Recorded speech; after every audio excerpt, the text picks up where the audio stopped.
दोस्तों, अयोध्या राम मंदिर में रामलला की प्राण प्रतिष्ठा हो चुकी है। बालक के रूप में विराजे रामलला की मूर्ति दिव्य और भव्य है।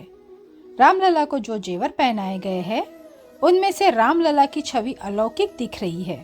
दोस्तों, अब आपको बताते हैं कि रामलला को कौन से जेवर पहनाए गए हैं और उनकी खासियत क्या है। दोस्तों, रामलला को जो मुकुट पहनाया गया है वह अति अद्भुत है। मुकुट सहित रामलला को 14 जेवर पहनाए गए हैं। रामलला को खेलने के लिए सोने और चांदी के हाथी घोड़े भी बनाए गए हैं। दोस्तों, आपको बता दें, हर सहायमल ज्वेलर्स ने 12 दिन में रामलला के लिए 14 आभूषण तैयार किए हैं। रामलला का मुकुट 1 किलो 700 ग्राम सोने से बना है। रामलला के मुकुट में 75 कैरेट डायमंड, 175 कैरेट पन्ना, 262 कैरेट रूबी और मानिक लगाए गए हैं। मुकुट में सूर्यवंश के प्रतीक के तौर पे सूर्य का चिन्ह भी बनाया गया है। रामलला के मुकुट में तो हीरे भी लगाए गए हैं जो सैकड़ों साल पुराने हैं। भगवान राम का तिलक भी 16 ग्राम सोने का है, जिसके बीच में 3 कैरेट हीरे और दोनों तरफ लगभग 10 हीरे लगाए गए हैं। तिलक के बीच खास माणिक को भी लगाया गया है। इसी के साथ रामलला को खास पन्ना की अंगूठी भी बनाई गई है और इस अंगूठी का वजन करीब 65 ग्राम है। रामलला के दाहिने हाथ में 26 ग्राम सोने का माणिक की अंगूठी है।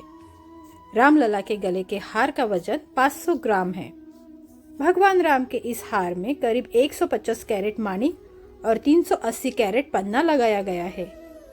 हार के बीच में सूर्यवंश का चिन्ह भी है।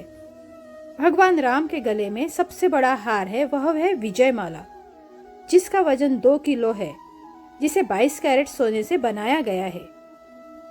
रामलला की कमर को सजाने के लिए 750 ग्राम सोने से कमरबंद भी बनाया गया है।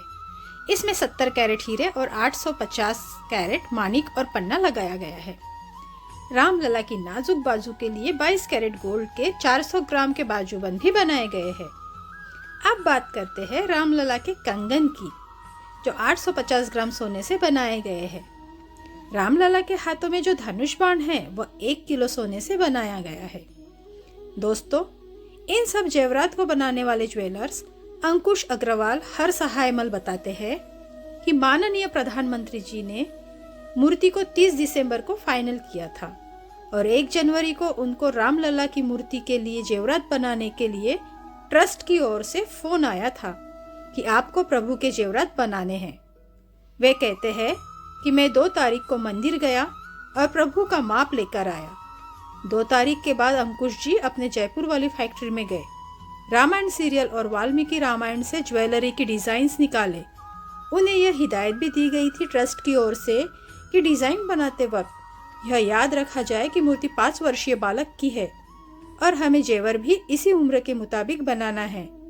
अब ज्वेलर के सामने परीक्षा की घड़ी थी, क्योंकि आज तक उन्होंने बड़े राम जी के हिसाब से ही ज्वेलरी बनाई थी, बट 5 वर्षीय रामलला के हिसाब से ज्वेलरी बनाना एक चुनौती के तौर पर था। कई घंटे की रिसर्च के बाद पहले जो भगवान का जेवर बनाया वह था भगवान जी का मुकुट। आगे अंकुश जी बताते हैं, रामलला के तिलक की भी एक अद्भुत कहानी है और वह यह है कि हर रामनवमी वाले दिन ठीक 12 बजे सूरज की किरणें तिलक के नीचे की ओर से होते हुए अगले 5 मिनट में तिलक से होते हुए मुकुट की ओर ऊपर जाएगी। यह उस हिसाब से डिजाइन किया गया है।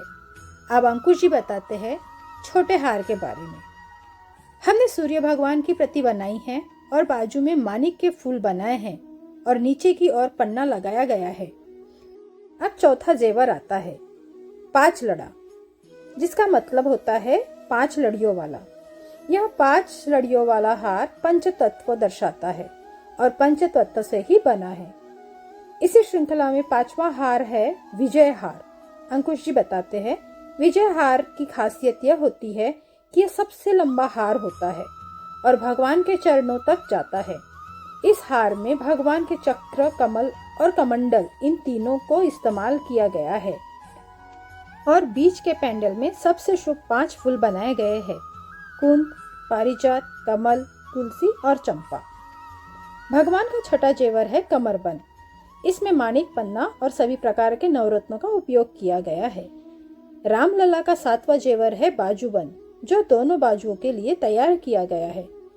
रामलला को खेलने के लिए चांदी के 7 खिलौने भी बनाए गए हैं, जिसमें ऊंट, हाथी, झुनझुना, लट्टू है और एक गाड़ी है जिससे बचपन में बच्चे चलना सीखते हैं।